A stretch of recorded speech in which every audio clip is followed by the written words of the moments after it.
Eu devia ter desconfiado no momento em que todo mundo começou a me tratar como se eu fosse feito de vidro. Não era uma coisa escancarada, sabe? Era mais no jeito como minha irmã me ligava com mais frequência, ou como meu cunhado, que nunca foi de puxar assunto, começou a me chamar para tomar uma cerveja toda semana. Até minha mãe, que vive me cobrando netos, do nada resolveu parar de tocar no assunto. E eu, otário, achei que era só carinho. Que estavam sendo gentis porque eu tinha perdido meu pai no ano anterior e ainda estava me recuperando do luto. Só que carinho demais, em família, às vezes esconde coisa podre. Eu moro em Seattle desde os 23. Vim para cá depois de conseguir um trampo como desenvolvedor numa fintech que estava crescendo feito bambu. Conheci a Lindsay no meu segundo ano aqui. Ela era fotógrafa freelancer, tinha um sorriso tímido e um talento absurdo com retratos. Aquela vibe meio boêmia que me fazia sentir que eu vivia numa propaganda de café alternativo. Nos casamos 2 anos depois, em uma cerimônia simples num parque perto de Capitol Hill, com poucos amigos e família. E por família, entenda, minha mãe, minha irmã mais nova, a Júlia, e o namorado dela na época, agora marido, o Ben. Os 4 anos seguintes foram, na minha cabeça, tranquilos. Rotina, trabalho, algumas viagens, planos para comprar uma casa maior e talvez ter filhos em 2 ou 3 anos. A Lindsay começou a pegar mais trabalhos de casamento, o que envolvia finais de semana fora, viagens para outras cidades, e eu achava isso o máximo. Ela tá crescendo profissionalmente, eu dizia. Nunca fui o tipo ciumento, achava que confiança era pilar de tudo. E aí veio a tal viagem para Portland. Ela ia fotografar um casamento lá, com uma amiga também fotógrafa, a Kelsey. Um bate-volta de 2 dias. Me lembro bem porque foi quando Ben me chamou para assistir o jogo dos Seahawks no bar. A gente ficou bêbado, comemos demais e até zoamos que as mulheres estavam se divertindo em Portland enquanto a gente fazia o básico, sofá, cerveja e gritos de gol. Naquela noite, recebi uma mensagem da Lindsay. O dia foi puxado, mas tá tudo certo por aqui. Te amo. Eu respondi também te amo e dormi com um sorriso. Nunca imaginei que aquela fosse a última noite em que eu realmente confiei nela. Começou com pequenos atrasos. Voltas de trabalho mais tarde do que o normal. Silêncios no jantar. Um novo bloqueio de senha no celular que antes ela não usava. Eu achei que era estresse. Pressão de cliente. Fadiga de relacionamento, talvez. Até cogitei fazer terapia de casal. Mas aí vieram os olhares. As pausas longas quando eu falava do fim de semana. E o que mais me doeu, minha irmã começou a me tratar como se eu fosse um doente terminal. Tá tudo bem com a Lindsay? Ela soltou, num almoço aleatório de domingo, fingindo naturalidade. Tá, por quê? Sei lá, vocês estão meio distantes. Foi aí que a pulga plantou uma raiz atrás da minha orelha. E quando comecei a observar melhor, vi que todo mundo próximo, estava me evitando certos assuntos. Cortavam conversas quando eu falava da Lindsay. Mudavam de tema. Faziam cara de paisagem. Demorou um mês inteiro até eu aceitar a possibilidade. A de que talvez eu estivesse vivendo com uma estranha. E que talvez todo mundo soubesse, menos eu. Foi quando resolvi seguir meu instinto. E, velho, eu devia ter deixado quieto. Ou talvez não. Talvez eu precisava mesmo ver com meus próprios olhos. Porque quando eu descobri, não foi apenas sobre traição. Foi sobre lealdade. E como minha família, aquela que deveria estar do meu lado, decidiu tomar partido de quem me apunhalava pelas costas. Tudo começou a sair do lugar uns 3 meses depois da tal viagem para Portland. A Lindsay voltou diferente, mas não no sentido clichê de distante e fria. Ela estava até mais animada que o normal, demais, até. Do tipo que ficava o tempo todo mexendo no celular, rindo sozinha de mensagens, se trancando no escritório dela para editar fotos, mas sem mostrar nada do que estava trabalhando.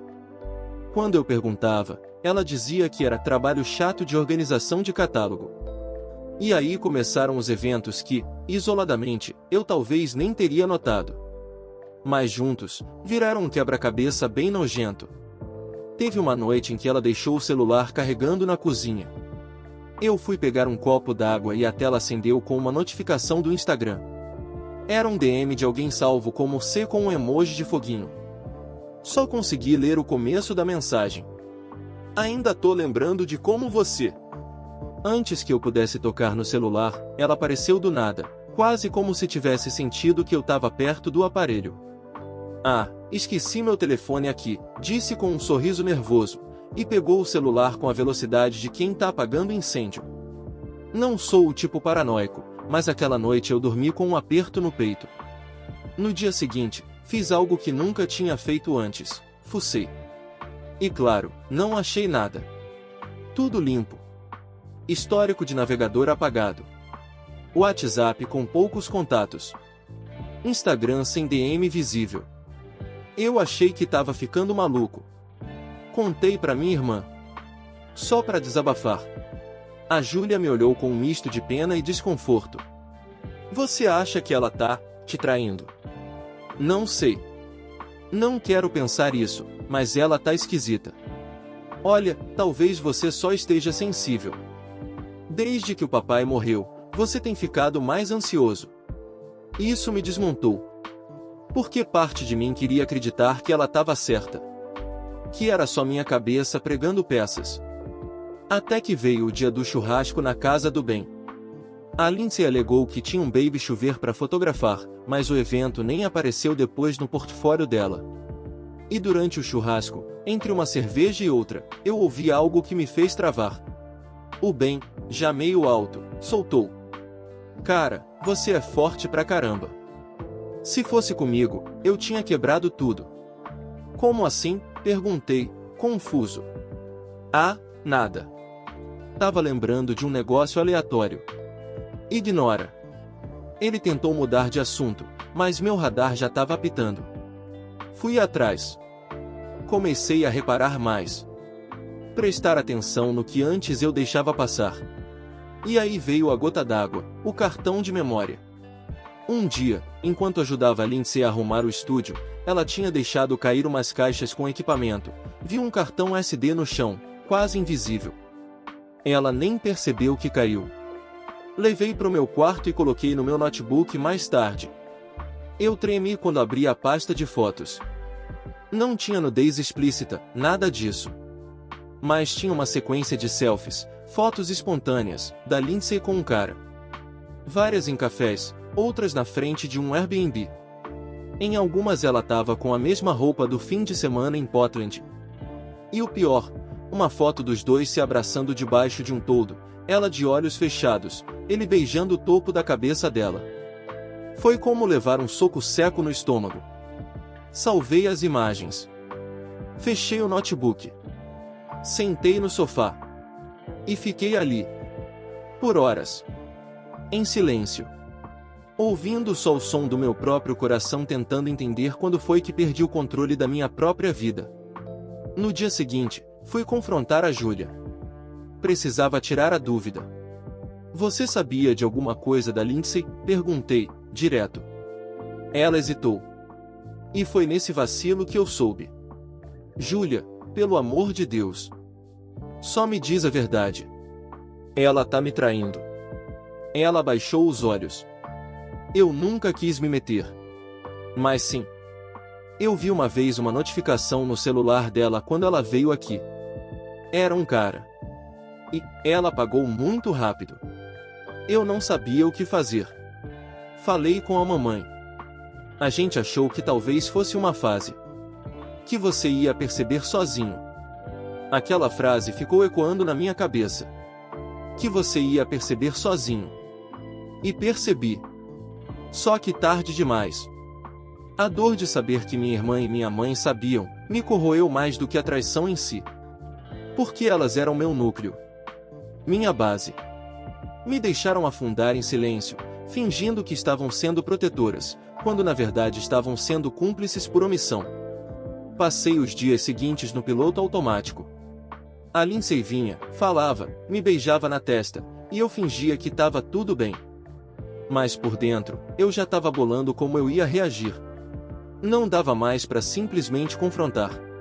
Não depois de ver todo mundo se calando, como se eu fosse o palhaço da história. Se era para encarar essa situação sozinho, então seria do meu jeito. Depois que a Júlia confessou que sabia, minha cabeça virou um campo de batalha. Era como se cada lembrança com a Lindsay estivesse contaminada.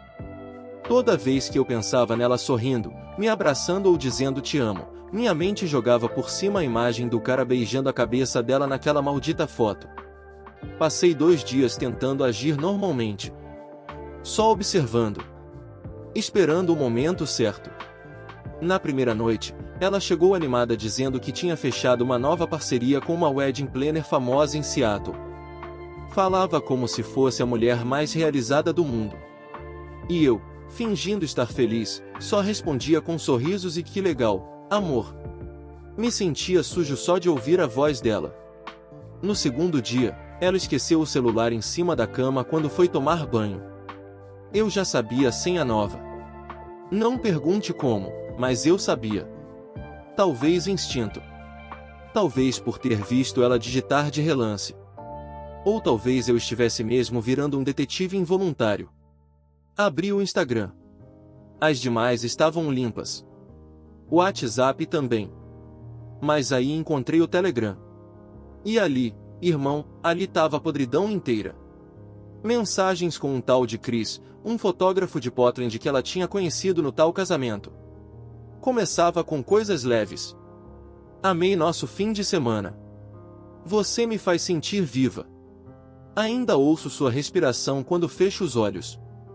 Ele não desconfia de nada, é um amor, mas você é o que me faz sentir de verdade. As datas batiam com a viagem para Portland e com outras viagens a trabalho que ela tinha feito nos meses seguintes. Inclusive uma para Spokane, que segundo ela, foi um bate-volta cansativo. No chat, ela escreveu: mal posso esperar para ter você de novo como em Spokane. Você é minha fuga. Eu tirei print de tudo. Enviei pro meu e-mail, com cópia pro meu advogado, que até então era só o cara que cuidava da papelada do nosso financiamento imobiliário. Depois fechei o celular, devolvi no mesmo lugar, e fui tomar um banho. Fiquei lá debaixo da água por meia hora. Tentando não gritar. Naquele momento, não era mais só sobre traição. Era sobre teatro. Um espetáculo inteiro, com direito à plateia e atores coadjuvantes, minha irmã, minha mãe, até o Ben, todos participando passivamente. Eu precisava sair daquele papel de otário. Precisava virar o roteirista da merda toda. Montei um plano. E comecei a gravar tudo. Na semana seguinte, instalei uma câmera escondida no escritório dela. Ela não percebeu. Instalei outra na sala, e uma no meu carro. Comprei um gravador de voz portátil e deixei no bolso sempre que conversava com ela. Não demorou para pegar mais do que eu precisava. Teve uma tarde em que ela estava no telefone, no escritório, e disse com todas as letras: não, amor, ele nem sonha. Ele acha que eu tô editando as fotos do ensaio em Tacoma. Dá pra rir. Nesse dia, eu quase entrei lá e quebrei tudo. Mas me contive. Porque a cada nova prova, meu plano ganhava mais força. Falei com meu advogado e contei tudo. Ele sugeriu paciência. Me orientou sobre como registrar tudo da forma correta para que não restasse dúvida na hora de pedir o divórcio por traição. Disse que, se jogado certo, eu ainda podia ficar com a casa e limitar os direitos dela na separação. Enquanto isso, o clima na família começou a azedar. Minha mãe percebeu que eu estava distante. Tentou me chamar para um almoço de domingo. Respondi com frieza: tô ocupado. Como você sempre esteve. Ela não entendeu. Ou fingiu não entender. Me mandou uma mensagem depois: filho, se você quiser conversar, estou aqui. Não precisa ser agressivo. Eu respondi seco: agora eu sei por que você e a Júlia começaram a me tratar como uma porcelana. Vocês sabiam. E ficaram em silêncio. Ela tentou justificar, mandando áudios longos sobre como não queria interferir, não queria causar um divórcio desnecessário, não sabia se era sério. Eu ouvi tudo em silêncio. Depois bloqueei. Com a Júlia, fui mais direto.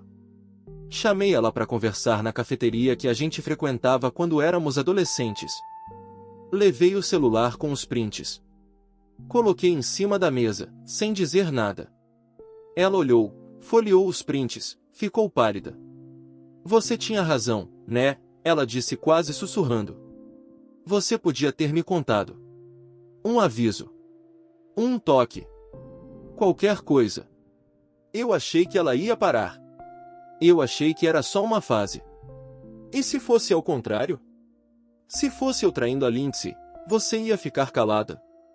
Ela não respondeu. Só chorou. E pela primeira vez, eu vi arrependimento de verdade. Mas já era tarde demais. Na noite em que decidi agir, tudo estava pronto. A Lindsay chegou em casa sorrindo, dizendo que ia editar fotos no estúdio e depois queria ver um filme. Eu disse que sim, que ia pedir comida e deixei ela subir.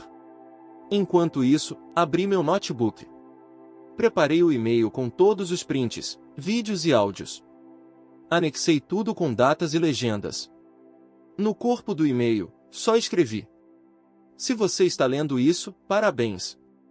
Você conseguiu destruir um casamento e perder a única pessoa que realmente acreditava em você.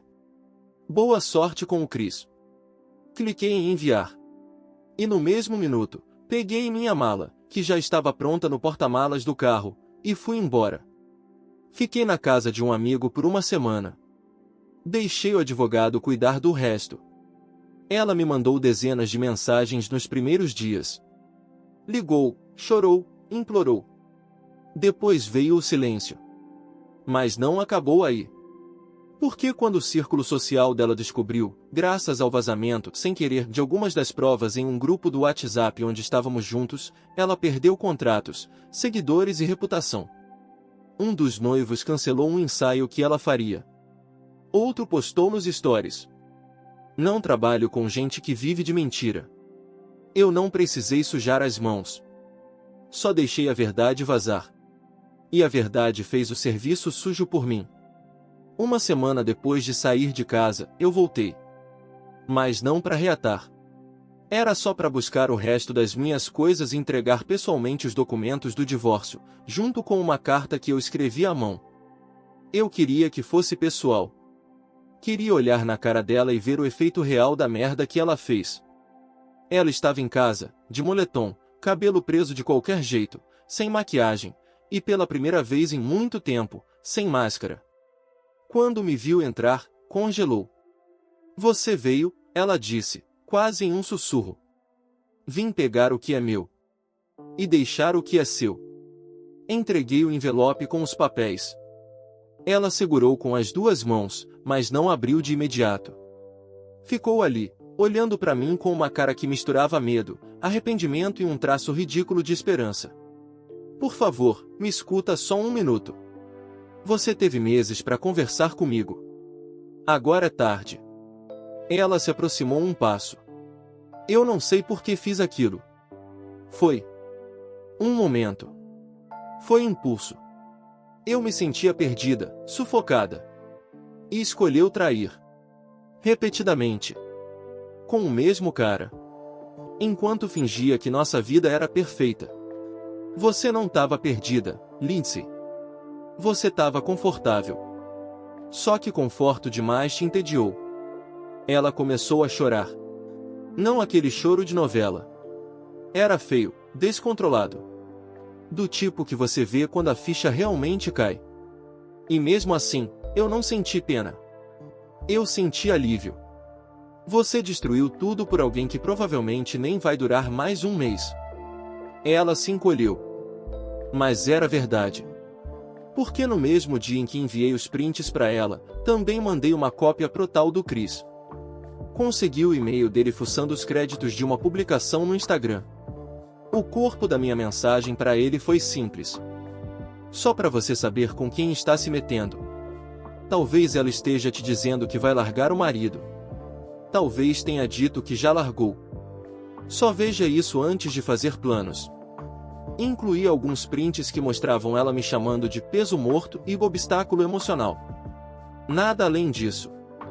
O suficiente para gerar desconfiança. 2 dias depois, a Lindsay recebeu uma mensagem do Chris. Acho melhor a gente dar um tempo. Isso tudo tá ficando pesado demais. Ela surtou. Xingou ele. Tentou ligar. Ele sumiu. Ela perdeu o amante, o marido, os clientes e a moral no intervalo de uma semana.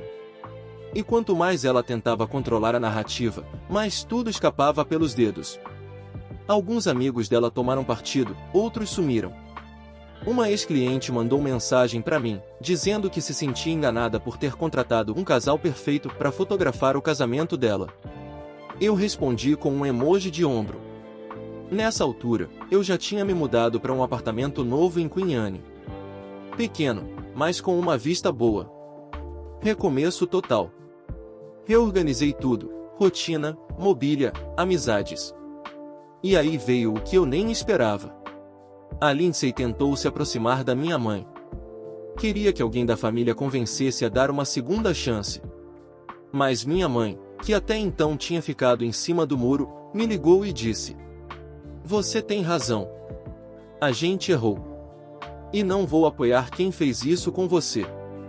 Foi tarde. Mas foi alguma coisa. Júlia também tentou se redimir. Me ajudou com algumas coisas da mudança. Pediu perdão de novo. Disse que se sentia cúmplice. Você foi. Mas pelo menos reconhece. E diferente da Lindsay, você ainda é minha irmã. Não zerei ela da vida. Mas a confiança? Essa virou cinza.